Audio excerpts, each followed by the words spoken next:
হযরত বাইজিদ বোস্তামি রাহমাতুল্লাহি আলাইহি তিনি যখন ছোট্ট কেবলমাত্র বালক, মা রাত্রিবেলা ঘুমায়, ঘুম থেকে উঠে বললেন, বেটা রে পানি তৃষ্ণা লাগছে। কথা বলে মা আবার ঘুমিয়ে পড়লেন।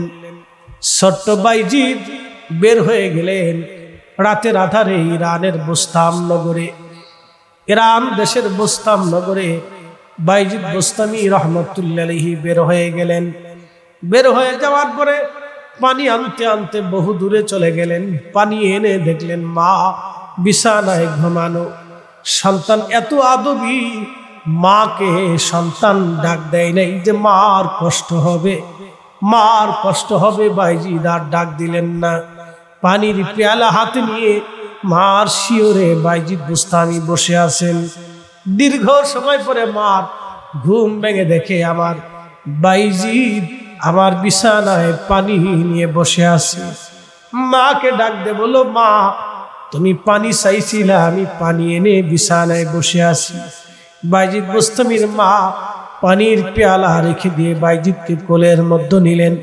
প্রচন্ড শীত ঠান্ডার মধ্যে বাইজিদকে কোলের মধ্যে নিয়ে মা খোদার দরবারে হাত বাড়ায় বলেন, আল্লাহ আমার বাইজিদ আজকে আমারে পানি খাওয়ায়া পান করে কলিজা ঠান্ডা বানাইছে। আল্লাহ আমার বাইজিদ আমারে খুশি করছে। আমি মা হয়ে তোমার দরবারে দরখাস্ত করলাম, আল্লাহ আমার বাইজিদকে তুমি অলি বানায় নাও, তোমার অলি বানায় নাও। মায়ের দোয়ায় বাইজিদ বোস্তামি আল্লাহর অলি হয়ে গেছেন। চিৎকার মেরে জোরে বলেন আল্লাহু আকবার। এই জন্য সন্তানকে মানুষ বানাইতে হবে, মানুষের মতো মানুষ বানাইতে হবে। আপনাদেরকে আরেকটু বুঝাই। হযরত রাসূল করিম ফাতিমাতুজ জাহরা রাদিয়াল্লাহু আনহাকে লালন পালন করলেন। ফাতেমা থেকে শ্রেষ্ঠ নারী তো আর জগতে কেউ নাই। আল্লাহ তারে এতটা শ্রেষ্ঠত্ব দিলেন, সাইয়্যিদাতুন নিসাই আহলিল জান্নাহ বানাইলেন। ফাতেমাকে বিয়ে দিলেন হযরত আলীর সাথে। স্বামীর সাথে কেমন ব্যবহার করতে হবে নবীজি ফাতেমাকে শিখাইলেন। স্বামীর ঘরে গেলেন, ফাতেমা বাদনবাদ হলো স্বামীর সাথে কোনো এক বিষয় নিয়ে। হযরত আলী মন বেজার করে বের হয়ে চলে গেলেন। আল্লাহর নবী কোন এক কাজের জন্য ফাতেমার বাড়ি গেলেন। ফাতেমার বাড়ি যাওয়ার পরে আল্লাহর নবী বলেন, ফাতেমারে আমার আলী কোন জায়গায় আছে? ফাতেমা বলেন, আব্বা জান আপনার আলীর মনে কষ্ট দিয়ে ফেলেছি, মন বেজার করে এসে ঘর থেকে বের হয়ে গেছে, কোথায় চলে গেছে আমি বলতে পারবো না। আল্লাহর নবী তখন ফাতেমাকে ধমক দিলেন, কারছো কি? আল্লাহর নবী ধমক দিলেন, ফাতেমা কারছো কি? বলে, আব্বা জান ভুল হয়ে গেছে, আপনার আলী মনে কষ্ট নিয়ে চলে গেছে। নবীজি বের হয়ে গেলেন, ঘুরতে ঘুরতে এসে দেখলেন মসজিদে নববীর বারান্দায় মাটির উপরে শুয়ে আছে। নবীজি কাছে এসে বসলেন, হযরত আলী মাটির মধ্যে শুয়ে আছে। আল্লাহর নবী হাত ধরে বলেন, ইয়া আবা তুরাব, ও মাটিওয়ালা, মাটির বাবা ওঠো। ইয়া আবা তুরাব, ও মাটিওয়ালা উঠো, আর মন বেজার করো না, চলো। নবীজি হাত ধরে টান দিলেন, হযরত আলী উঠে গেলেন। রাসূল ডাক দিয়েছেন, আর বসে শুয়ে থাকতে পারেন নাই। নবীজি ঘোষণা দিলেন আবু তুরাব। এই জন্য হযরত আলীর লকব হলো আবু তুরাব। সেই দিন থেকে হযরত আলী নিজের নামে লকব লাগিয়ে দিলেন আবু তুরাব। নবী আমাকে মাটিওয়ালা বলেছেন আবু তুরাব। ভাইরা আমার, সন্তানকে তখনও শাসন করতে হবে যখন সন্তান বয়স্ক হয়। দেখেন সন্তান বড় হয়ে গেছে, বাবা শাসন করলো, তারপরও কোনো উত্তর দেয় নাই। আর এখনকার ছেলেমেয়েরা বাবা একটু ধমক দিলে আরো 4টা ধমক দিয়ে বাবারে বসায় রেখে দেয়। এরা বেয়াদব, জীবনে এরা কোনোদিন সুখী হতে পারবে না। কথা বলেন ঠিক কিনা? হাজার হাজার বেয়াদব তৈরি হচ্ছে। হযরত ওমর রাদিয়াল্লাহু আনহুর কোন এক সন্তান মদ পান করেছিলেন, বিদায় হযরত ওমর নিজে হাতে তাকে লাঠি দিয়ে পিটিয়েছিলেন, শাস্তি দিয়েছিলেন হযরত ওমর। নিজে হাতে লাঠি দিয়ে পিটিয়েছিলেন, সন্তানকে শাসন করেছিলেন। এই জন্য সন্তানকে আদরও করা লাগবে, শাসনও করা লাগবে। আদর করা লাগবে, শাসন করা লাগবে। সন্তানের ভরণ পোষণ যদি কোনো বাবা মা না করে, আল্লাহর কসম করে বলি, বাবা মা কোনোদিন জান্নাত দেখবে না। আল্লাহ রসুল বললেন, সে আমার উম্মত থেকে, দলভুক্ত থেকে নাম কাটা পড়ে যাবে। এ যুবক, আপনাকে বলতেছি, বিয়ে করেছেন, সন্তান লালন পালন করতে হবে, সন্তানের ভরণ পোষণ দিতে হবে, সন্তানের হক আদায় করতে হবে, সন্তানকে মানুষের মতো মানুষ বানানোর চেষ্টা করতে হবে। সন্তানের অধিকার বাস্তবায়ন করতে হবে। আল্লাহ রাসূল সাল্লাল্লাহু আলাইহি সাল্লাম বললেন, আমার উম্মতেরা রে, তোমাদের যদি দুইটা সন্তান থাকে, এক নজরে দেখবা। তোমাদের যদি দুইটা কন্যা থাকে, তাহলে এক নজরে দেখবা। কেউ যদি তার দুইটা কন্যা থাকে আর একই নজরে দেখে, তাহলে আমি তার সাথে জান্নাতে পাশাপাশি থাকবো। আল্লাহ রাব্বুল আলামিন তাকে একটা জান্নাত দিয়ে দেবে। একটা মেয়ে যদি থাকে, একটা জান্নাত দিবে। সাহাবী বলেন, হুজুর 8টা মেয়ে যদি হয়? নবী বলেন, আল্লাহ তাকে 8টা জান্নাত দিয়ে দিবে। একবার জোরে বলা যাবে কি আল্লাহু আকবার? 8টা মেয়ে 8টা জান্নাত, 7টা মেয়ে 7টা জান্নাত, 4টা মেয়ে 4টা জান্নাত। মেয়েদেরকে যদি আপনি আবেদা বানাইতে পারেন, মেয়েদেরকে যদি আপনি আলেমা বানাইতে পারেন, মেয়েদেরকে যদি আশেকা বানাইতে পারেন, মেয়েদেরকে যদি মানুষের মতো মানুষ বানাইতে পারেন, মেয়েদেরকে যদি আম্মাজান আয়েশার চরিত্র দিতে পারেন, মেয়েদেরকে যদি হযরত ফাতেমাতুজ জাহরার চরিত্র দিতে পারেন, মেয়েদেরকে যদি হযরত আম্মাজান সারার চরিত্র দিতে পারেন, আম্মাজান হাজরার চরিত্র দিতে পারেন, এইভাবে আম্মাজান হাওয়ার চরিত্র দিতে পারেন, হযরত আসিয়ার চরিত্র যদি দিতে পারেন, মেয়েদেরকে যদি আম্মাজান সাউদা, উম্মে হাবিবা, সালমা রিদওয়ানুল্লাহি তাআলা আজমাইন তাদের চরিত্র দিতে পারেন, তাহলে ওই মেয়েগুলি বাবা মার জন্য জান্নাতের কারণ হয়ে যাবে, জান্নাতের কারণ হয়ে যাবে। আল্লাহ রাসূল বললেন, ছেলে আর মেয়ে যদি তোমাদের হয়, তাহলে ছেলেকে যেই নজরে দেখবা, মেয়েকে সেই নজরে দেখবা, মেয়েকে যেই নজরে দেখবা, ছেলেকে সেই নজরে দেখবা। ফেরেশতারা এসে আদম সফিউল আলাইহিস সালামের বিয়ে পড়াইতে গেলেন। জিবরিল আমিন বলেন, আদম আপনি মহরানা দেন। বলে মহরানা আবার কি? বলে মহরানা হলো আপনার স্ত্রীকে আপনার সম্পদ থেকে কিছু অংশ দিতে হবে, একটা নির্দিষ্ট অংশ।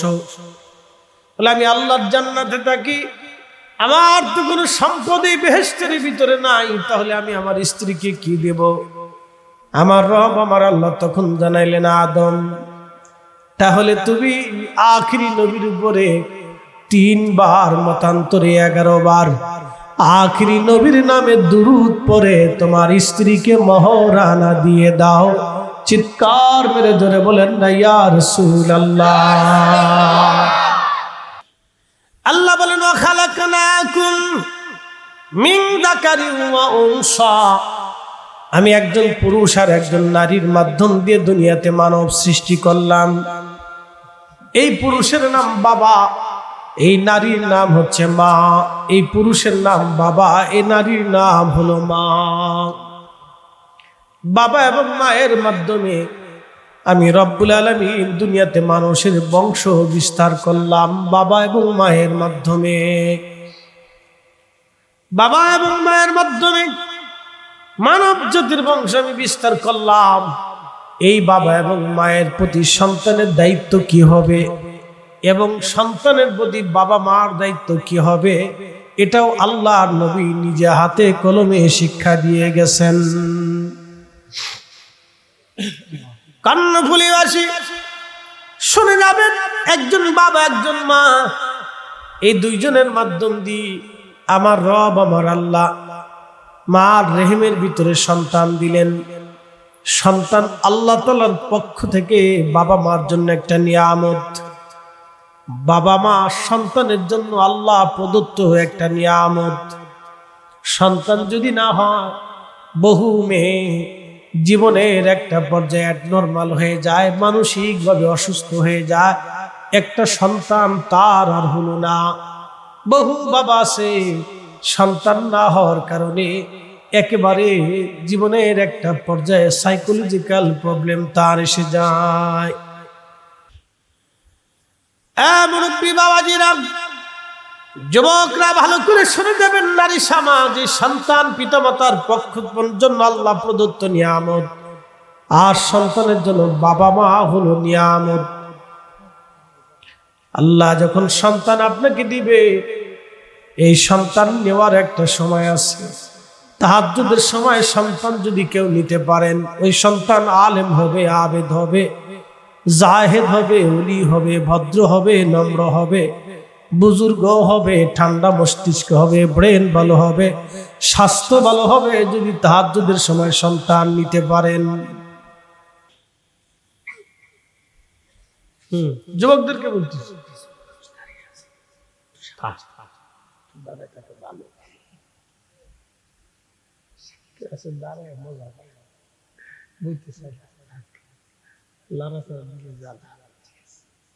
একসাথে বলেন আল্লাহু আকবার। আল্লাহু আকবার। চলবে?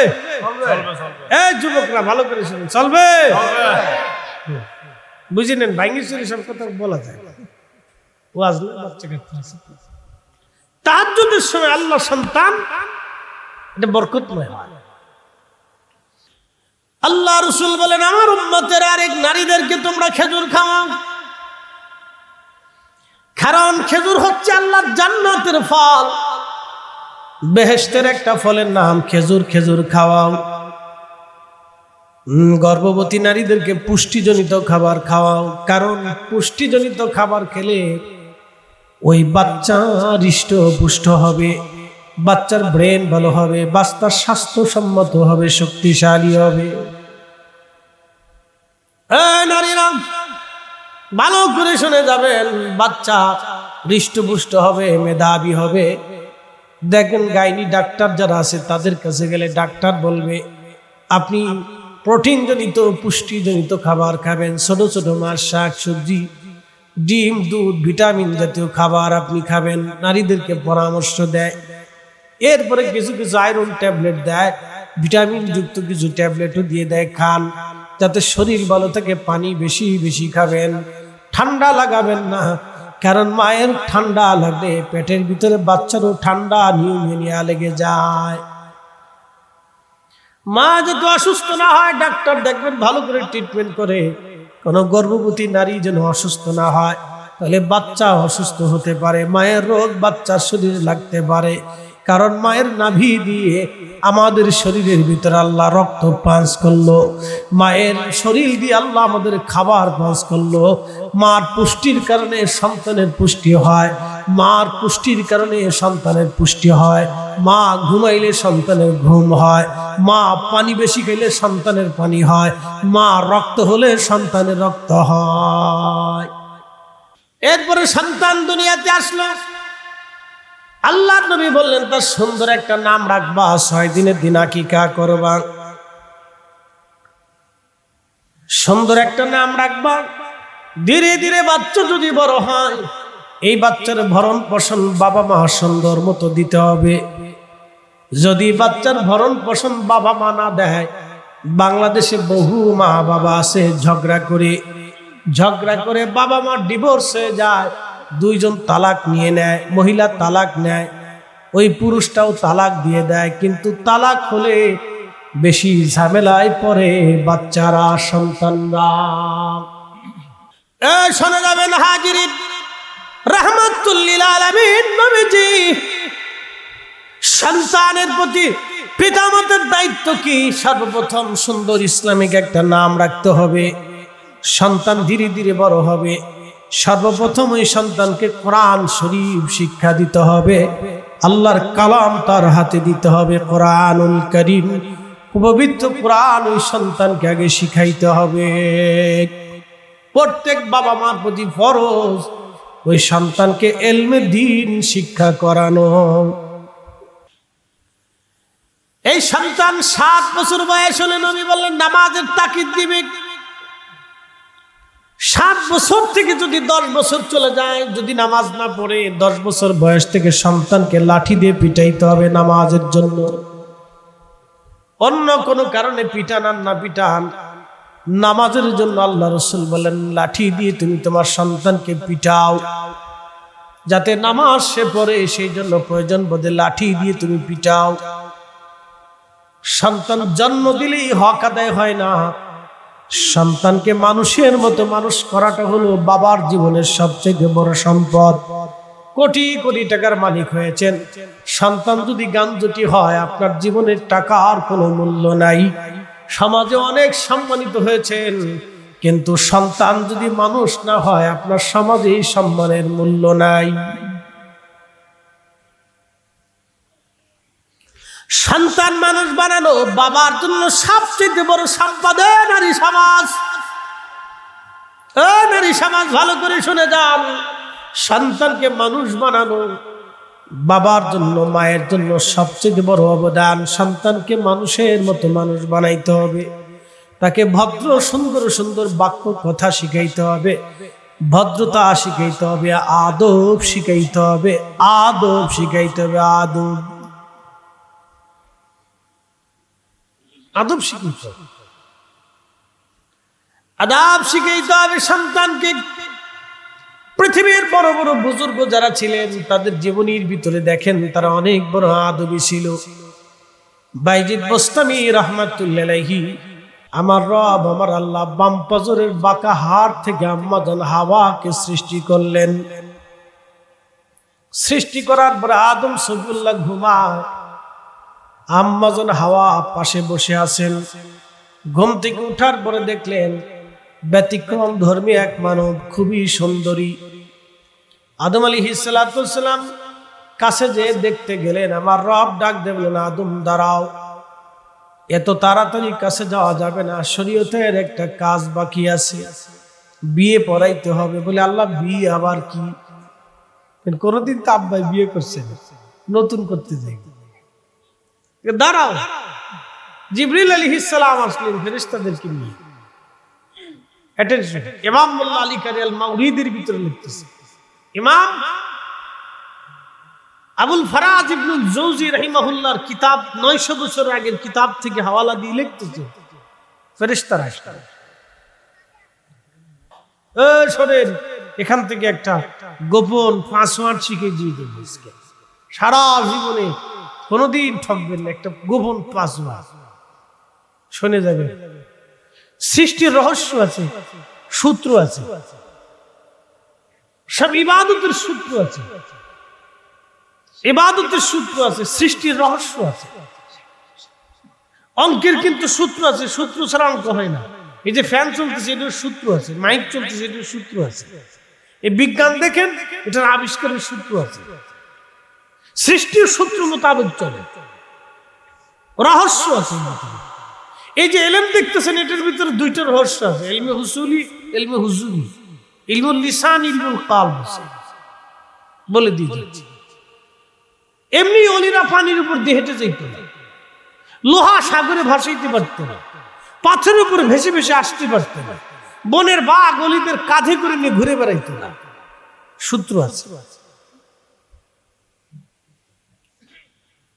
আজ কন্যা ভুলিবাস আদম শফিউল্লাহ 3 বার মতান্তরে 11 বার দুরূদ শরীফ পড়ে আম্মা জান হাওয়াকে মহারানা দিয়ে দিলেন, বিয়ে হয়ে গেল। শুনে রাখবেন, মানব জাতির শুরু হলো নবীজির দুরূদ শরীফের মাধ্যমে। মানব জাতির শুরু হলো, একসাথে জোরে বলেন আল্লাহু আকবার। কি জাতির শুরু হইল? মানব জাতির শুরু হইল নবীর দুরূদের মাধ্যম দিয়ে। আমার শুনে, এই মানব জাতির শুরু হলো আখিরি নবীর দুরূদের মাধ্যম দিয়ে। বলে দিয়ে যাই 3 বার 11 বার দুরূদ শরীফ পড়ে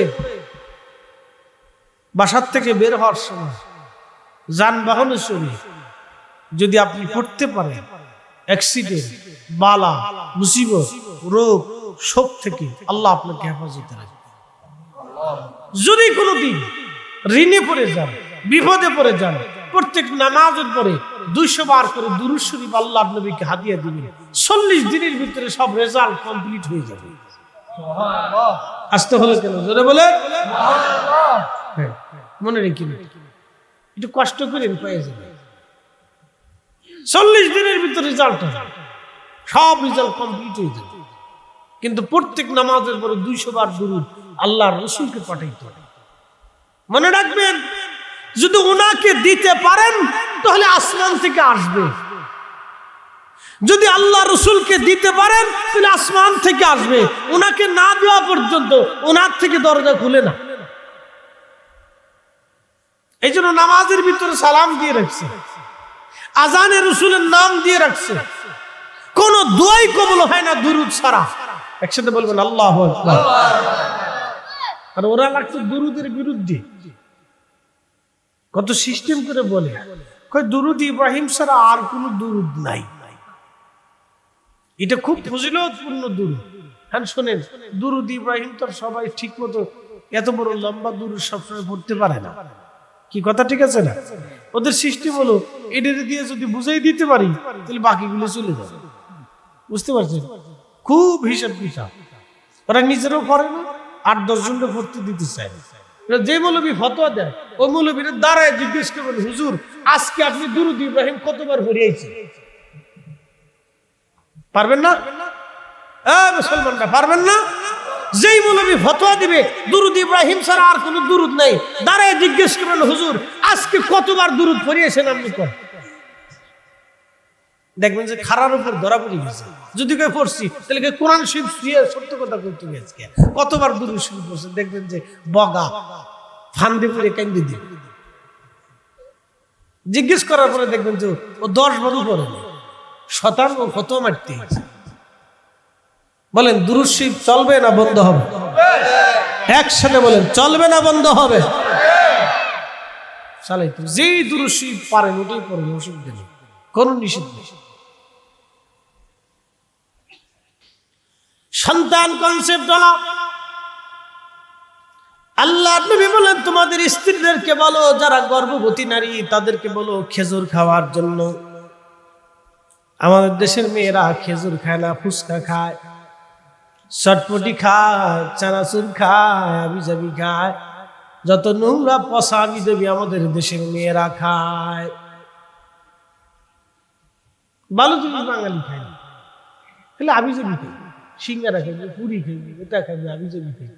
আমি ইন্ডিয়াতে গেছি মাহফিল করার জন্য কলকাতা, তো যাওয়ার পরে আমি নাস্তা দিতে গেছি, দিয়ে খালি পুরি আর সিঙ্গারা। আমি কি ব্যাপার, এগুলো খালি তো আমার গ্যাস্ট্রিকের ধরে, এত দূর জানিয়ে করে পুরি খাইতে ইচ্ছে, কারণ আমাদের দেশের সিস্টেম এইটা, এই খা তোরা খা, পুরি খা তোরা। খুব কম খাবে নাকি? আরবদেরকে যায় দেখেন কি খায় ওরা, উন্নত বিশ্ব যায় দেখেন। আমি মালয়েশিয়াতে দেখছি ওরা যতটুকু খাবার খায় 1 গ্লাস পর্যন্ত ফলের জুস খায়। ওরা যতটুকু খাবার খাবে, যা খাবে খাওয়ার সাথে 1 গ্লাস অন্তত ½ লিটার হলে জুস খায়, ফলের জুস। আমি মালদ্বীপে দেখছি ওরা জুস খাবে। সৌদি আরবে যায় দেখেন ওরা যা খাবে খাওয়ার পরে ওরা গাওয়া খাবে, টাটকা জিনিস খায়, ভালো জিনিস খায়, ফল খায়, ফ্রুট খায়, খেজুর খাবে। ওরা মরে গেলেও খেজুর খাবে, মরার সময় পারলে খেজুর খায়। আর আমাদের দেশের বাচ্চাদেরকে খেজুর দিতে পারবে না, ও চিপস খায়। চিপস একটা আইনে প্যাকেট আইনে চিপস খুলে তারপর গ্যাস লাইট দিয়ে আগুন ধরে, দেখেন যে চিপস কত সময় পর্যন্ত জ্বলে। ও ছাতা খেলে পেটের ভিতরে নষ্ট হয়ে যায়, খাবার নষ্ট হয়ে যায়। ছোটকাল থেকে অসুস্থ শুরু হবে, মরার 1 দিন পর্যন্ত অসুস্থ থাকে।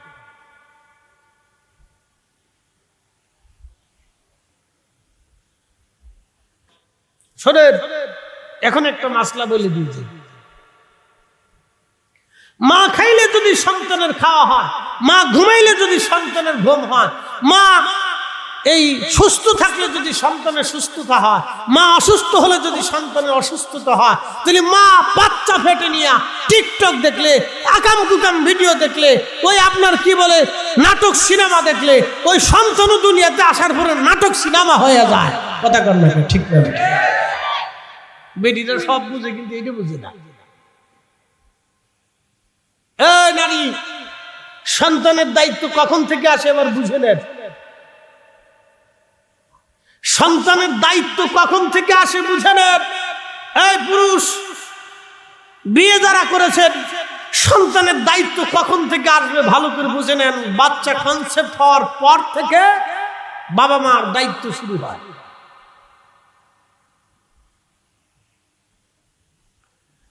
এই শোনেন, খবরে প্রত্যেক দিন দেখা যায়, প্রত্যেক দিন খবরের ভিতরে আছে অমুক মহিলা বাচ্চা রেখে অন্য পুরুষের হাত ধরে পলাইছে। ও শুয়োর আর কুত্তার সে তো নিকৃষ্ট। কি কথা কর না, বুঝেন না? বুঝেই দিছি। কুকুরের বাচ্চা কয়টা হয় বলতে পারবে? 7টা, 8টা, 12টা, 10টা। জীবনে দেখছেন কোন কুকুর তার বাচ্চা রেখে পালাই চলে গেছে? একসাথে বলেন, দেখছেন? জীবনে কোন মা কুকুর তার বাচ্চা রেখে পালাই গেছে দেখছেন? কোন মুরগি শত্রুর সামনে বাচ্চা রেখে পালাই গেছে দেখবেন? কোন গাভী তার বাচ্চা রেখে পালিয়ে চলে গেছে দেখবেন? আর সিংহের সাথে ওই কি বলে হায়নাদের সাথে মহিষ লড়াই করে, হরিণ লড়াই করে বাচ্চা বাঁচানোর জন্য, পাখি সাপের সাথে লড়াই করে বাচ্চা বাঁচানোর জন্য। আর মানব জাতি তার নিজের কলিজার টুকরা সন্তান রেখে যারা পালিয়ে চলে যায়, ওরা কুত্তার সাইতেও নিকৃষ্ট। হাত উঁচা করে বলেন ঠিক না বেটা? সমাজ থেকে বিচ্যুত করতে হবে, পরিবার থেকে জুতা দিয়ে বাইরে আলাদা করতে হবে। ওরা কুত্তার শুয়োরের চাইতে নিকৃষ্ট। এতে করলাম বিডির কথা, বেটার দেখেন। বিডির কথা বলে বেটার দেখেন। বেটার আগে একবারে বুজুর্গ গেলাইছিলাম তা কিন্তু না। বহু বেটা আছে বিয়ে করছে, বউ ভালো লাগে না, পরে আরেকটা বিয়ে করছে। শতান আরেকটা বিয়ে করার পরে আগের যে বোর বাচ্চা ছিল খোঁজ খবর নেয় না, ও পলাইছে। ওরা যদি পান তো সমাজে ধৈর্যই নেই। মাতব্বর সর্দার আছেন, আগে জুতা দিয়ে বেরিয়ে দেয়, ওর কায়দা মতো পাঠান চালান দিয়ে, ওর পা থেকে মাথা পর্যন্ত পাঠান চালান দিতে হবে। জানোয়ার কোথাকার, ও শুয়োর আর কুত্তার চাইতে নিকৃষ্ট। ও সন্তানের হক আদায় না করে ওই বাচ্চা জন্ম দিয়ে পালিয়ে চলে গেছে। এই বেটা, তোর বাচ্চা কি অন্য বেটা পালবে নাকি? তোর বাচ্চা তোকে পালতে হবে। কিয়ামতের ময়দানে এই সন্তান যখন মামলা করবে, ওই বাপের 14 পুরুষের শক্তি নাই এই সন্তানের মামলা নিয়ে কিয়ামতে জান্নাতে যাইতে। ওর সুপারিশ করার মতো কেউ নাই। রহমতের নবী তাকে সুপারিশ করবেই না, কারণ রাসূল করিম বলছে যে আমার ছোট্ট বাচ্চাদের সাথে সম্পর্ক রাখে না, তাদেরকে আদর করে না, সে আমার উম্মতের দলভুক্ত না। যে সন্তানদেরকে ভরণ পোষণ দেয় না, ওর জুতা দিবে, সমাজ থেকে আলাদা করে দিবে, চলে যা, তুই সমাজের বাসিন্দা না, তুই শয়তান।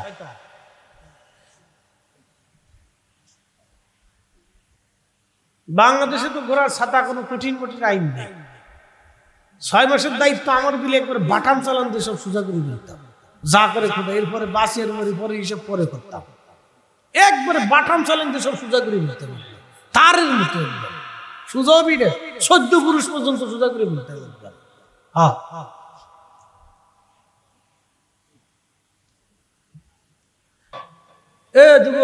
বিয়ে করেছেন, স্বপ্নে যদি ভাবেন যে আমার ছেলে বাইজিদ বুস্তামির মতো ওলি হবে, তাহলে চলবে না। ওরে মানুষের মতো মানুষ শিখিয়ে হবে। মা আগে বাইজিদরে আদব শিখিয়েছেন, কিভাবে মায়ের খেদমত করতে হয় বাইজিদকে মা শিখিয়েছিলেন। বিধায় বাইজিদ বুস্তামি মার জন্য পানি এনে শিয়রে বসেছিল। শিখাইতে হবে, সন্তানকে আদব শিখাইতে হবে। আমাদের দেশের কিছু বেডি আছে, বাচ্চা কাচ্চারে কথা শিখে না, আদব শিখে না। যা ওই গাছের বড়ই নিয়ে, গাছ তো অন্য বেটা, অসুবিধা নেই, যা নিয়ে যা। মা বাচ্চারা চুরি শিখেছে, চোর কোটাকা, চোরের ঘরের চোর। বেডির লজ্জা করা উচিত। ও আস্তে আস্তে গেছে বড়ি চুরি করবে, কদিন পরে আম চুরি করবে, আর একজনের দোকানের কলা চুরি করবে, শেষে আন্তর্জাতিক চোর হয়ে যাবে। মা শিখেছে চুরি করতে।